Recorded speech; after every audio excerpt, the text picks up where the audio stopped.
نہ صرف اولیاء کرام کو بلکہ اولیاء جس جگہ پہ بیٹھے ہوتے ہیں وہاں پر مردے زندہ ہو جاتے ہیں، وہاں پر زندگی ہے۔ انبیاء کرام بھی اس جگہ پر آ کر وسیلہ کرتے ہیں اس ولی کی جگہ کا۔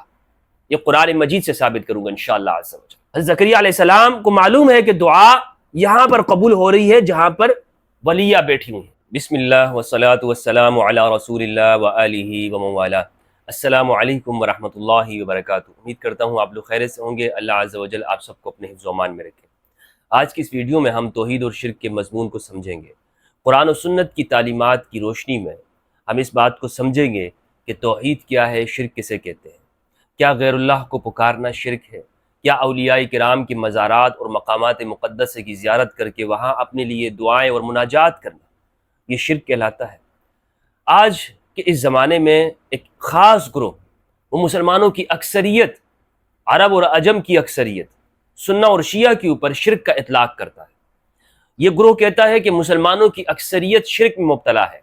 وہ مسلمان شرک کرتے ہیں کہ جو غیر اللہ کو، اللہ کے سوا کسی نبی، جن، فرشتے، جنوں کو تو کوئی پکارتا نہیں ہے، میرے علم میں نہیں ہے، لیکن ان کا کہنا، ان کا دعویٰ یہ ہے کہ اللہ کے سوا کسی کو پکارنا، نبی کو، ولی کو اور شہداء کو، یہ شرک ہے۔ ان سے مدد مانگنا یہ شرک ہے۔ اور آپ دیکھیں کہ یہ مسلم امہ کی اکثریت پر شرک کا فتویٰ لگاتے ہیں، کیونکہ پوری دنیا کے اندر مسلمان وہ مصیبتوں کے اندر وہ یا علی مدد کہتے ہیں، یا حسین المدد کہتے ہیں، یا رسول اللہ المدد کہتے ہیں۔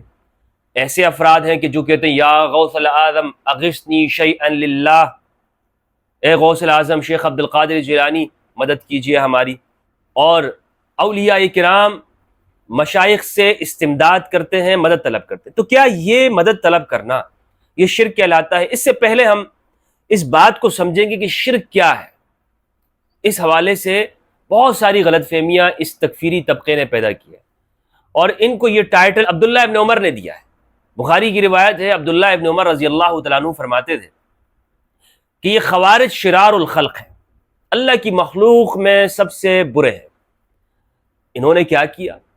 یہ اس لیے برے ہیں کہ انہوں نے ان آیات کو کہ جو قرآن مجید میں مشرکین اور کفار سے متعلق نازل ہوئی ہیں، ان کے کفر کو بیان کر رہی ہیں، ان خوارج نے ان آیات کو اٹھایا اور مؤمنین کے اوپر فٹ کر دیا، مومنوں کے اوپر، مسلمین کے اوپر چسپا کر دیا، اور کہا کہ دیکھو وہ اس طرح کرتے تھے، تم یہ کرتے ہو، لہٰذا تم بھی کافر ہو، تم بھی اس کے حکم میں ہو۔ تو عبداللہ ابن عمر فرماتے ہیں کہ یہ خوارج شرار الخلق ہے۔ تو ہمارے زمانے کے جو یہ خوارج ہیں، جو یہ کہتے ہیں یا رسول اللہ المدد شرک ہے، یہ کہنے والا مسلمان نہیں ہے، کافر ہے، بلکہ کچھ تو کہتے ہیں کہ یہ ان کفار مشرکین مکہ سے برے کفار ہیں، کیونکہ وہ پھر بھی مصیبت میں یا اللہ کہہ دیتے ہیں، اور یہ لوگ تو مصیبت میں یا غوث کہتے ہیں یا علی کہتے ہیں، اور یہ ان کی کتابوں میں لکھی ہوئی یہ باتیں۔ تو اس تکفیری طبقے نے قرآن مجید کی آیات کو ہمیشہ غلط فٹ کیا، اور قرآن مجید اس سے کسی کو انکار نہیں ہے کہ قرآن مجید میں جو توحید کی تعلیمات ہیں وہ جگہ جگہ کے اوپر بیان ہے، اور اس زمانے کے جو مشرکین ہیں ان کی غلطیوں کو قرآن بیان کرتا ہے، ان کے شرک کی نشاندہی کرتا ہے۔ اور قرآن نے یہ تقسیم کہیں نہیں کی ہے کہ ایک شخص اگر ما تحت الاسباب مدد مانگ رہا ہے کسی سے تو یہ شرک نہیں ہوتا، اور اگر ایک بندہ ما فوق الاسباب مدد مانگتا ہے تو یہ شرک ہے۔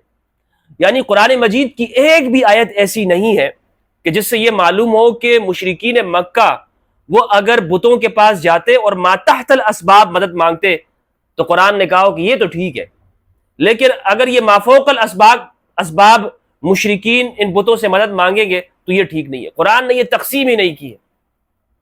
تو جب قرآن نے یہ تقسیم نہیں کی ہے تو اس ٹولے نے، جو اپنے آپ کو علماء کا طبقہ کہتا ہے، جو کہتا ہے کہ ہمارا تعلق قرآن و سنت سے، ہم حدیث سے تعلق رکھتے ہیں، ہم قرآن سے استنباط کرتے ہیں اور مسائل کا اخذ احادیث سے کرتے ہیں، تو یہ اصطلاح انہوں نے کہاں سے ایجاد کر دی کہ جناب اگر آپ ما تحت الاسباب کسی سے مدد مانگیں گے تو شرک نہیں ہوتا، اور اگر ما فوق الاسباب مدد مانگیں گے تو شرک ہو جائے گا۔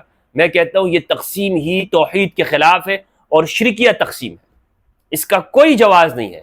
مثلا اگر میں آپ سے کہتا ہوں مجھے پانی دو، اور یہ ما تحت الاسباب، ما تحت الاسباب اسے کہتے ہیں کہ جو دوسرے انسان کے اسباب کے تحت آ سکے، کنٹرول میں ہو۔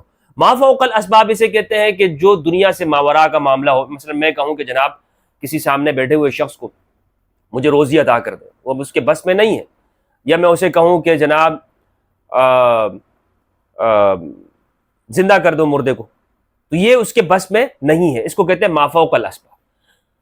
تو یہ جو انہوں نے تقسیم کی ہے یہ غلط ہے۔ اگر آپ کسی سے ما تحت الاسباب مدد مانگتے ہیں اور اس کو حقیقت جانتے ہیں تو یہ بھی شرک ہوتا ہے کہ یہی بندہ کام کرنے والا ہے، میرا کام اسی سے ہوگا۔ اور اگر ما فوق الاسباب کسی سے مدد مانگتے ہیں اور اس کو حقیقت جان کے نہیں مانتے ہیں بلکہ اس کو مجاز سمجھ کے مانگتے ہیں تو یہ شرک نہیں ہوگا، یہ شرک نہیں ہوگا۔ اس کی مزید وضاحت میں آگے انشاءاللہ قرآن مجید کی روشنی میں اس کو کرتا ہوں۔ اچھا، علماء نے شرک کی تعریف کیا کی ہے؟ توحید۔ توحید کسے کہتے ہیں؟ توحید یہ ہے کہ اللہ سبحانہ و تعالیٰ کو ذات اور اس کے تمام اوصاف اور کمالات کے اندر واحد اور یکتا احد ماننا۔ اور توحید کی سب سے بہترین تعریف اللہ سبحانہ و تعالیٰ نے خود ارشاد فرمائی سورۃ الاخلاص میں، قل هو اللہ احد اللہ الصمد لم یلد ولم یولد ولم یکن لہ کفوا احد۔ یہ سورہ اخلاص کا جو ترجمہ ہے یہ سب سے بہترین تعریف ہے توحید کی۔ علماء نے جو شرک کی تعریف کی ہے وہ یہ ہے کہ اللہ سبحانہ و تعالیٰ کی ذات اور اس کی صفات ازلیہ میں، ان صفات میں کہ جس میں وہ کسی سے مشترک نہیں ہے، اللہ کے ساتھ کسی کو شریک کرنا، اللہ کے ساتھ شریک کرنا۔ تفتازانی نے اس کی تعریف شرح عقائد نصفیہ میں کی، الاشراک وہ اثبات الشریک فی الالوہیہ، وہ اثبات الشریک فی الالوہیۃ بمعنی واجب الوجود کمال المجوس، او بمعنی استحقاق العبادت کمال عبادت الاسنام۔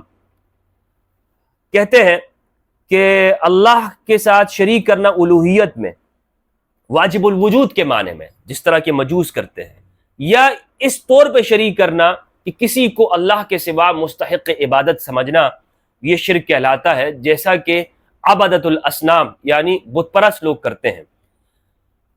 قرآن مجید نے جو مشرکین کے اوپر جرح کی اور مشرکین کے اوپر قرآن مجید نے طعن کیا ہے وہ کیا ہے؟ اس میں دیکھیں کہ آپ کو سمجھنا ہوگا کہ قرآن ان بتوں کی ان مشرکین کے سامنے بے بسی ظاہر کرتا ہے کہ یہ بالکل بے بس ہے، محتاج ہے۔ ان کے سامنے اگر کوئی چیز لا کے رکھ دی جائے تو یہ اس کو اٹھا نہیں سکتے، اپنے منہ تک نہیں لا سکتے۔ جب یہ اپنے ناک میں بیٹھی ہوئی مکھی کو ہٹا نہیں سکتے، یہ اتنے محتاج ہیں، تو تمہارا کیا کام کریں گے؟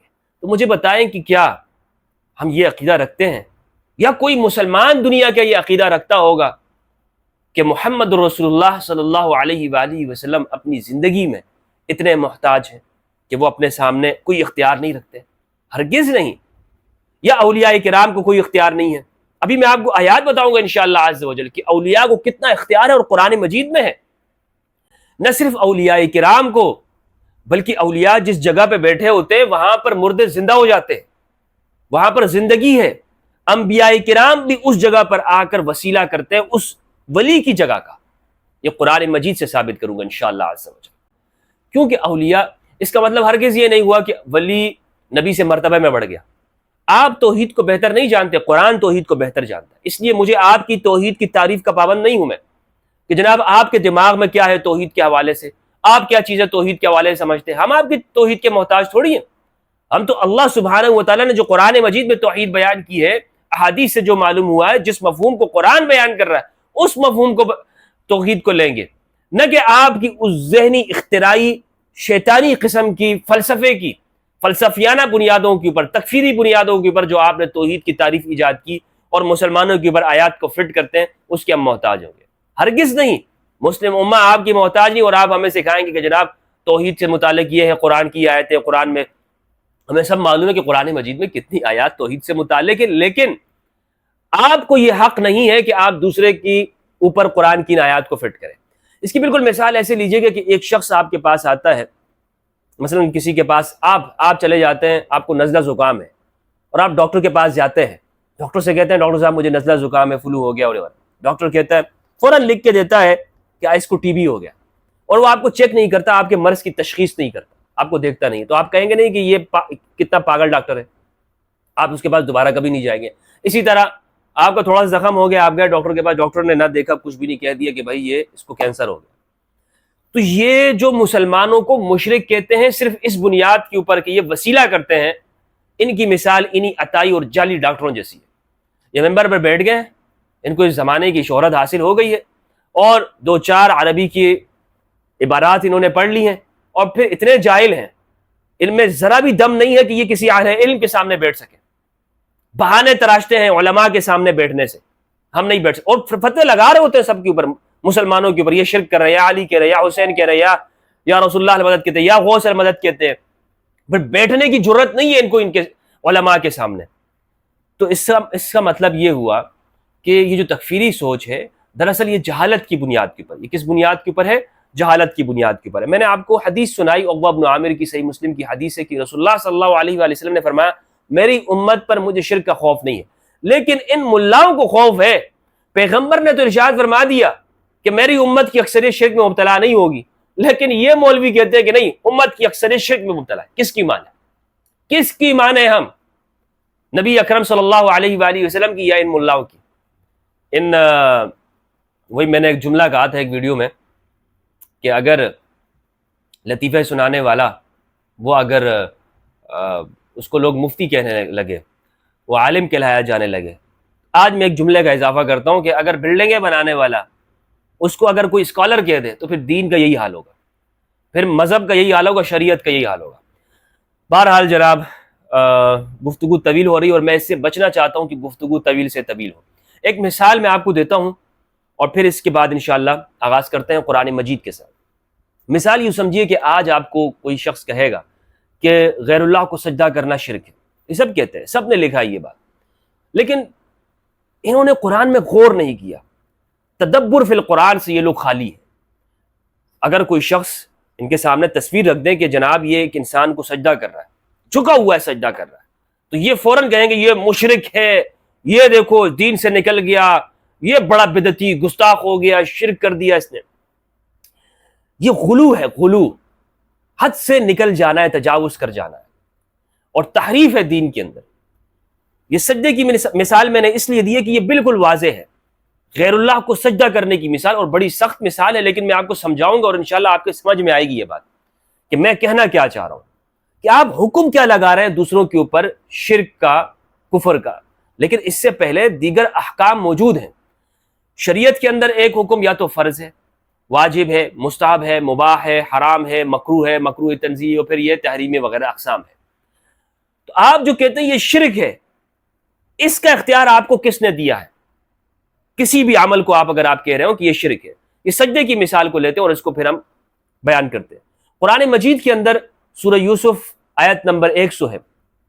حضرت یوسف علیہ السلام نے جب اپنے والدین کریمین کو جب تخت کے اوپر بٹھایا، وَرَفَعَ أَبَوَيْهِ عَلَى الْعَرْشِ وَخَرُّوا لَهُ سُجَّدًا، جب اپنے والدین کو تخت کے اوپر بٹھایا اپنے ساتھ اور خود بھی تشریف فرما ہوئے بیٹھ گئے، تو سارے بھائی جو سامنے تھے وہ کیا ہو گئے؟ سجدے میں گر پڑے۔ وَخَرُّوا لَهُ سُجَّدًا، سب بھائیوں نے سجدہ کیا، کس کے لیے؟ لہو، والدین کے لیے نہیں، لہو، یوسف علیہ السلام کے لیے۔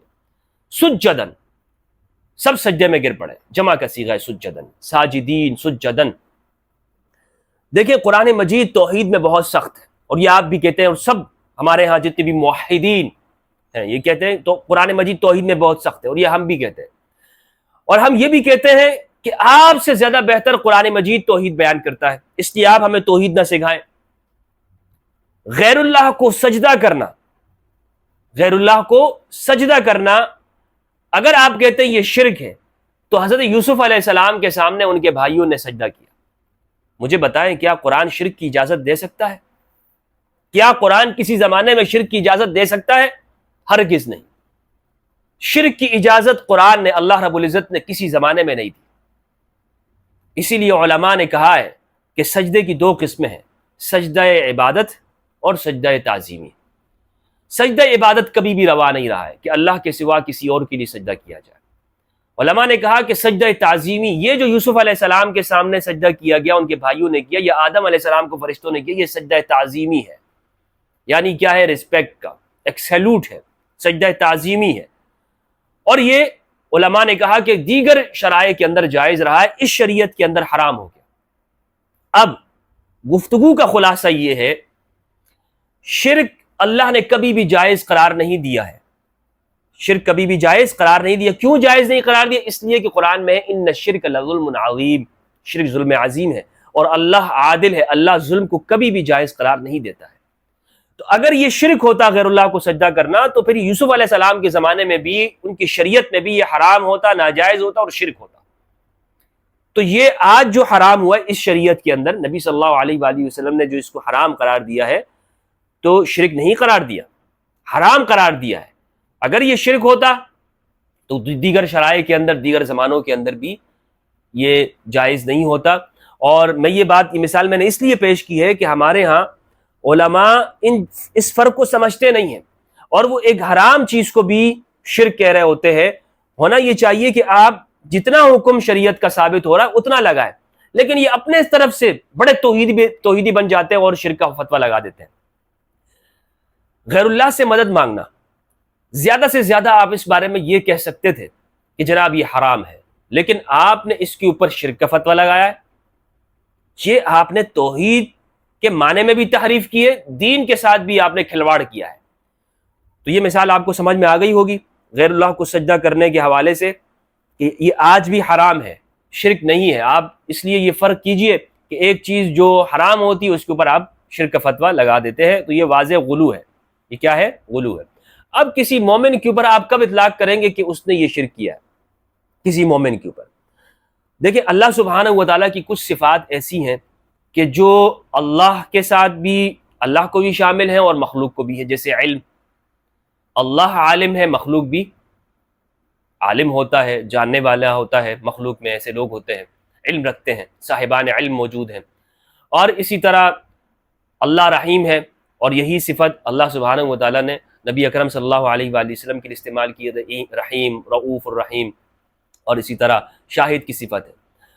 تو کچھ صفات ایسی ہیں کہ جو پروردگار اپنے لیے بھی استعمال کر رہا ہے اور مخلوق کے لیے بھی استعمال کر رہا ہے، اور کچھ صفت ایسی ہے کہ جو صرف اللہ کے ساتھ خاص ہے، المختصۃ بھی۔ شرک تب ہوگا کہ جب آپ ان صفات کو کہ جو اللہ کے ساتھ خاص ہے اسے مخلوق کے لیے استعمال کر لیں، اور کس طور پر؟ عبادت کی نیت سے۔ کس طور پر؟ عبادت کی نیت سے۔ مثلا ایک آدمی اگر وہ غیر اللہ کو سجدہ کر رہا ہے اور اس کی نیت یہ ہے کہ میں اس کی عبادت کرتا ہوں، تو یہ شرک ہے، کیونکہ سجدہ عبادت کی نیت کے ساتھ یہ اللہ کا خاصہ ہے، یہ صرف اللہ کا خاصہ، یہ غیر اللہ کا خاصہ نہیں ہے۔ خواہ نبی کو ہی سجدہ کیا جائے لیکن اس میں عبادت اور مستحق عبادت سمجھ کے کیا گیا، یا ولی کو کیا گیا مستحق عبادت سمجھ کے کیا گیا، تو یہ شرک ہوگا۔ ادروائز آج جو ہے یہ سجدہ جو ہے یہ حرام ہے۔ اس طرح کی جو چیزیں ہیں، اگر آپ غیر اللہ کے اندر وہ باتیں مانتے ہیں کہ جو اللہ کے ساتھ خاص ہیں اور مستحق عبادت سمجھ کے کرتے ہیں، تو پھر یہ شرک ہوگا۔ اور مشرکین مکہ کا بالکل یہی شرک تھا، یعنی جو نبی صلی اللہ علیہ وسلم کے زمانے میں مشرکین تھے، وہ کیا کرتے تھے؟ وہ بتوں کی پوجا کرتے تھے، ان کو مستحق عبادت سمجھ کے کرتے تھے۔ وہ کہتے تھے کہ ہمیں اللہ کے قریب کرنے والے ہیں، لیکن ان کو مستحق عبادت بھی سمجھتے تھے۔ تو لہٰذا آج اگر کوئی بھی اللہ کے علاوہ کسی کو بھی مستحق عبادت سمجھ کر اس سے مدد مانگے گا، اس کے لیے سجدہ کرے گا، یا ایسے اعمال بجا لائے گا، اس کے نام کی قسم کھائے گا اور مستحق عبادت اسے سمجھے گا، تو یہ بھی شرک ہوگا، کیونکہ نظر یہ اللہ کا حق ہے۔ لیکن اگر ایک شخص، اور اس طرح قسم، کسی اور کو شاہد بنانا اللہ کا حق ہے، مگر کوئی اور کسی کے لیے کرتا ہے اور اسے مستحق عبادت بنا کے نہیں کرتا، تو یہ چیز شرک نہیں ہوتی، حرام ہوتی ہے۔ زیادہ سے زیادہ یہی بات ہے، زیادہ سے زیادہ یہی بات ہے۔ تو خلاصہ کلام یہ ہے کہ مشترکہ صفات کے علاوہ ان صفات کو کہ جو اللہ کا خاصہ ہے، انہیں مخلوق کے اندر تسلیم کرنا، مخلوق کے اندر ماننا، یہ شرک ہوتا ہے۔ اور کوئی بھی ایسا کرے گا تو تب وہ کیا ہو جائے گا؟ وہ مومن، اس کے اوپر ہم شرک کا اطلاق کریں گے، وگرنہ تو اس کے اوپر شرک کا اطلاق نہیں کریں گے۔ زیادہ سے زیادہ ہم یہ کہیں گے کہ یہ حرام ہے۔ قرآن مجید سے میں چند مثالیں آپ کے سامنے پیش کرتا ہوں تاکہ توحید اور اولیاء کرام کا مقام مزید واضح ہو جائے۔ اور یہاں پر دیگر بہت ساری مثالیں ہیں، مثالوں میں پیش کیا جا سکتا ہے کہ نبی صلی اللہ علیہ وآلہ وسلم نے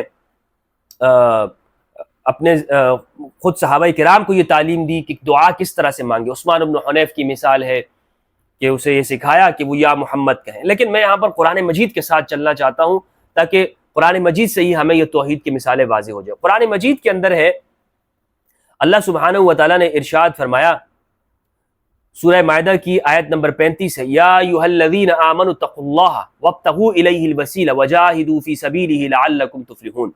اے ایمان والو، اللہ کا تقوی اختیار کرو، اللہ سے ڈرو اور اس کی جانب وسیلہ تلاش کرو اور اللہ کی راہ میں خوب جہاد کرو تاکہ تم فلاح پا جاؤ. اس آیت کے اندر اللہ نے فرمایا کہ تقوی اختیار کرو، اعمال الگ ہو گئے، اور وسیلہ اختیار کرو. وسیلہ اعمال سے الگ ہے، لہٰذا کوئی یہ نہیں کہہ سکتا کہ جناب یہاں پر وسیلہ سے مراد اعمال ہے کہ آپ نماز پڑھیں، کیونکہ اس سے پہلے ذکر ہو گیا، اور وہ کیا ہے؟ اتقوا اللہ. تقوی کے اندر ساری چیزیں آ گئی، نماز، روزہ، زکوٰۃ، جو بھی اعمال ہیں آپ کے وہ سارے تقوی کے اندر آ گئے. الوسیلہ یہ بالکل الگ لفظ ہے اور خاص ہے، معلوم ہے یہ سب سے الگ ہے. الوسیلہ، وسیلہ اختیار کرو. اور وجاہدوا، جہاد، اعمال قرآن نے الگ قرار دے دیا، الگ کر دیا بالکل اسے. اس وسیلہ کو اختیار کرنے کا قرآن مجید میں حکم دیا گیا ہے، اور یہ وسیلہ کیا ہے خود نبی صلی اللہ علیہ وآلہ وسلم نے احادیث کی روشنی میں سے معلوم ہوتا ہے کہ آپ نے صحابہ کرام کو تعلیم دی کہ تم نے دعا کیسے کرنی ہے. اور عثمان بن حنیف، ابن ماجہ کی روایت ہے اور حدیث ہے، حدیث کا نمبر میں آپ کو شو کر دیتا ہوں، یہاں پہ آپ دیکھ سکتے ہیں. عثمان بن حنیف رضی اللہ تعالیٰ عنہ یہ جلیل القدر صحابی ہے، امام علی علیہ السلام کے بڑے قریب تھے، اور ان کو بصرہ کا گورنر بنایا تھا. اور یہ پورا واقعہ ہے، آپ تاریخ کے اندر دیکھ سکتے ہیں کہ جب بصرہ کے اندر جنگ جمل ہوئی ہے تو پھر ان کو وہاں سے نکالا گیا. سہل بن حنیف اور عثمان بن حنیف دو بھائی ہیں.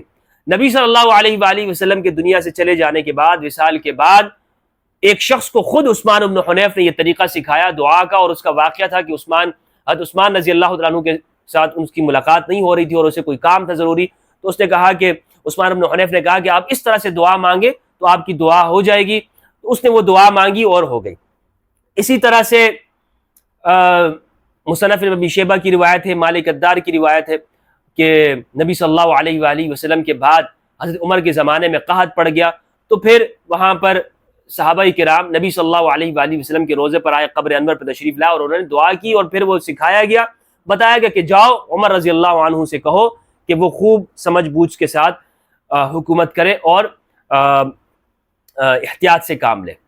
اچھا، یہ یعنی اس آیت کی روشنی میں وسیلہ کی میں نے آپ کو تعریف کر دی کہ وسیلہ خود پیغمبر اکرم صلی اللہ علیہ وآلہ وسلم کے زور اقدس میں اور بعد میں بھی وسیلہ اختیار کیا جاتا تھا.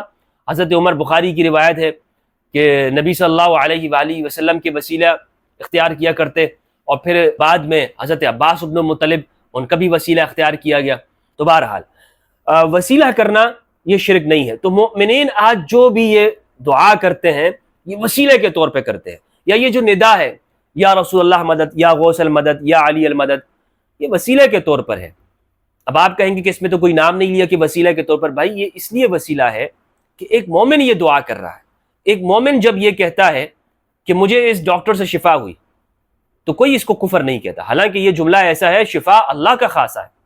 لیکن جب مومن یہ بات کہے گا تو کوئی اس پہ اعتراض نہیں کرے گا کہ اس ڈاکٹر سے شفا ہوئی ہے. لیکن اگر یہی جملہ ایک کافر کہے گا، ملحد کہے گا، دہریہ کہے گا، تو آپ کہیں گے کہ یہ بالکل اس نے اپنے اعتقاد کے موافق کہا ہے. تو جملے اعتقاد کے موافق ہوتے ہیں، جملے اعتقاد کے موافق ہوتے ہیں، یعنی جس طرح کا انسان کا عقیدہ ہے اسی کے مطابق اس کے جملے کو لیا جائے گا. میں کہتا ہوں کہ میرا یہ کام فلاں بندے نے کیا، فلاں بندے نے کر دیا، حالانکہ کام کرنے والا کارساز وہ اللہ کی ذات ہے. لیکن چونکہ ایک مومن نے یہ جملہ کہہ رہا ہے تو آپ یہ نہیں کہہ سکتے کہ میں نے شرک کیا ہے. تو بالکل اسی طرح سے جب مومنین یہ کہتے ہیں یا رسول اللہ مدد، یا حسین، یا علی المدد، تو یہ وسیلہ کر رہے ہوتے ہیں. یہ ڈائریکٹ نہیں کہتے ہیں کہ ہم حقیقی طور پر نبی صلی اللہ علیہ وآلہ وسلم یا امام حسین یا امام علی علیہ السلام یا غوث عبد القادر، شیخ عبد القادر جیلانی رضی اللہ عنہ وہ بگڑی بنانے والے ہیں، وہ سدھارنے والے ہیں.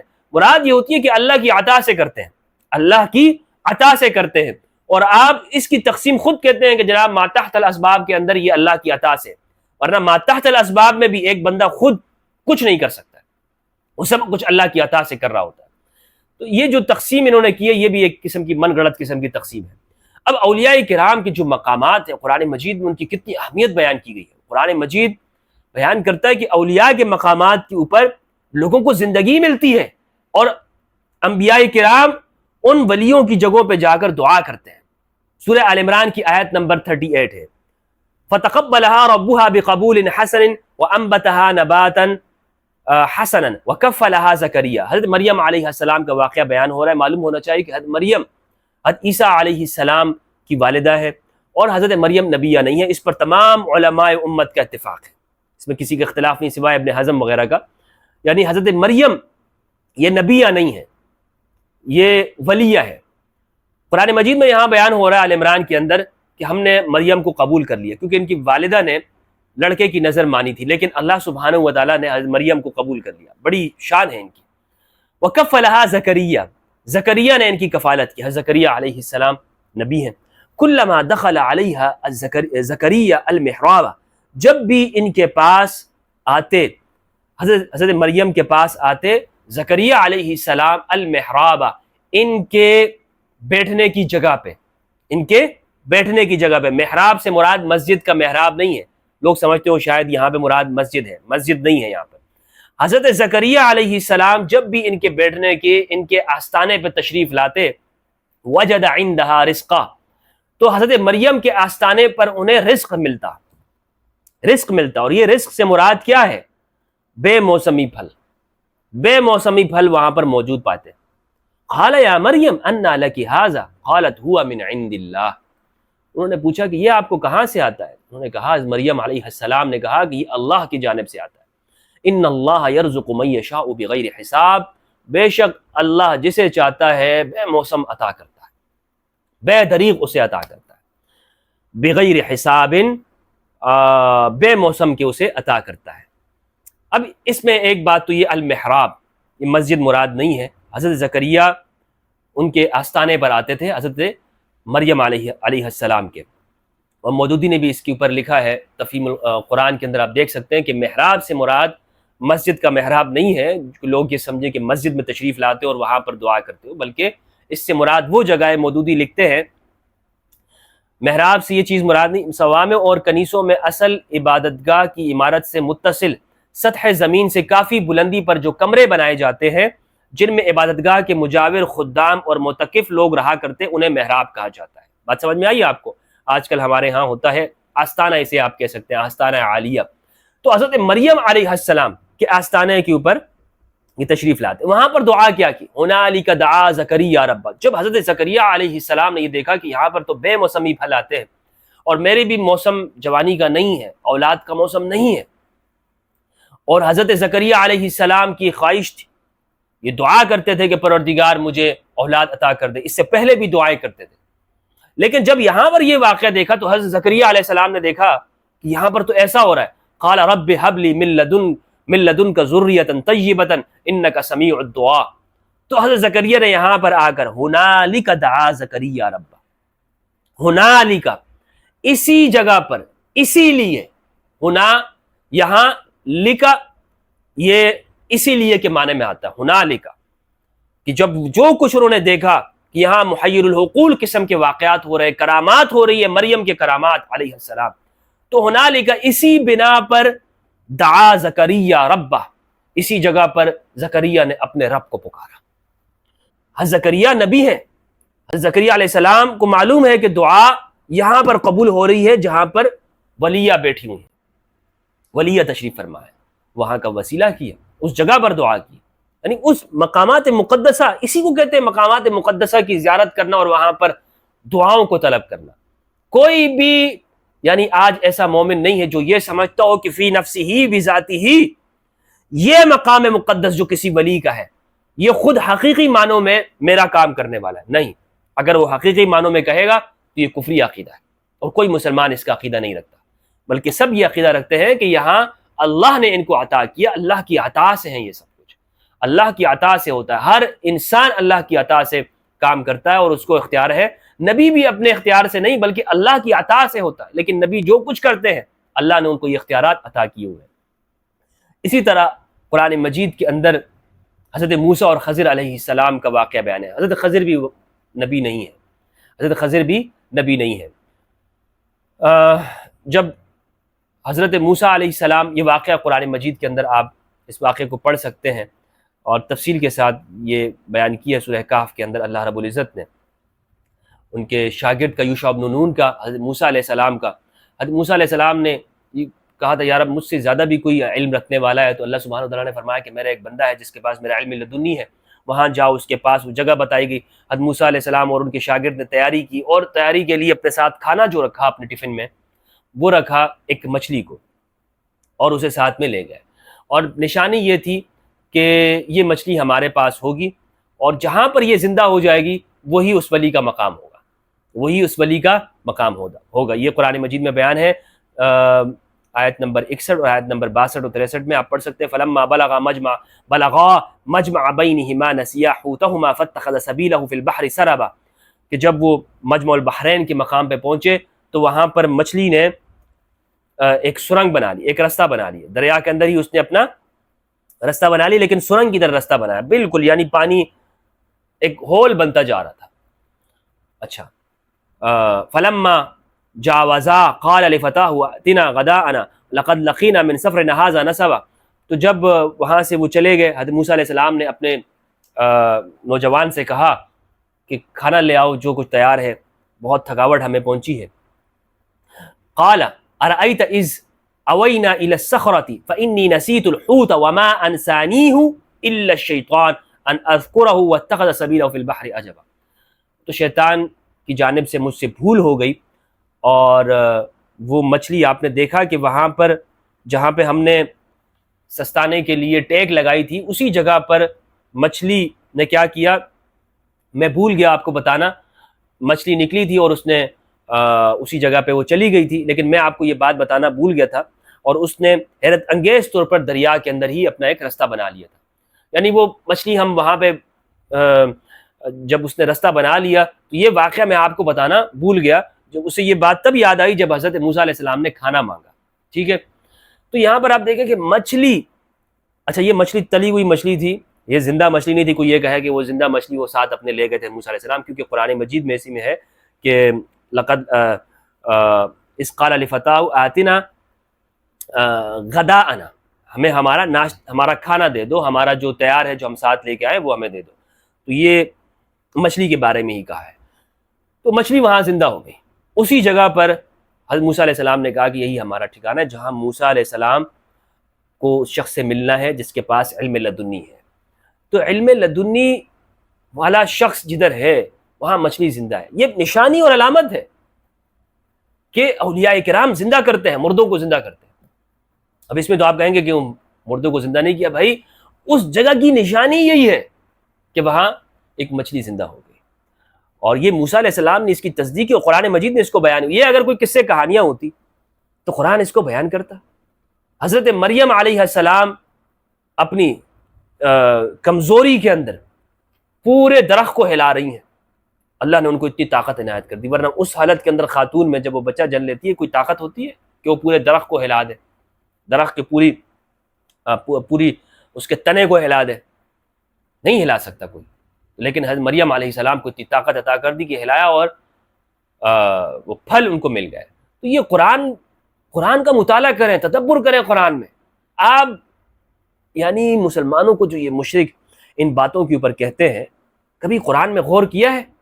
ورنہ تو آپ تو اس کے اوپر بھی شرک کا فتویٰ لگائیں گے. وہ اتنی، یہ تو یعنی اس کو اگر آپ بیان کریں نا تو یہ سارا ان کو کہانی ہی نظر آئے گی. جو کہتے ہیں نا اولیاء کرام کے واقعات کو، کرامات کو کہانیاں ہیں، ان کو یہ واقعہ بھی کہانی نظر آئے گا، الیاذ باللہ. اچھا یہاں پر ایک بات یہ سمجھیے گا کہ غیر اللہ کو پکارنا، میں نے آپ سے بتایا کہ یہ شرک نہیں ہے، لیکن افضل یہی ہے کہ آپ ہر حال میں اللہ کو پکاریں. ایاک نعبد و ایاک نستعین، افضل یہ ہے کہ آپ ہر حال میں اللہ کو پکاریں. لیکن ایک شخص اگر غیر اللہ سے مدد مانگتا ہے تو یہ شرک ہرگز نہیں ہے. اس کو شرک کا اطلاق اس کے اوپر آپ نہیں کر سکتے، اور جو شرک کا اطلاق کرتے ہیں وہ جہالت کے اوپر ہے. اللہ سبحانہ و تعالیٰ سے دعا ہے کہ پروردگار ہمیں قرآن مجید میں تدبر کرنے اور اہل بیت علیہ السلام کی معرفت عطا فرمائے. السلام علیکم ورحمۃ اللہ وبرکاتہ.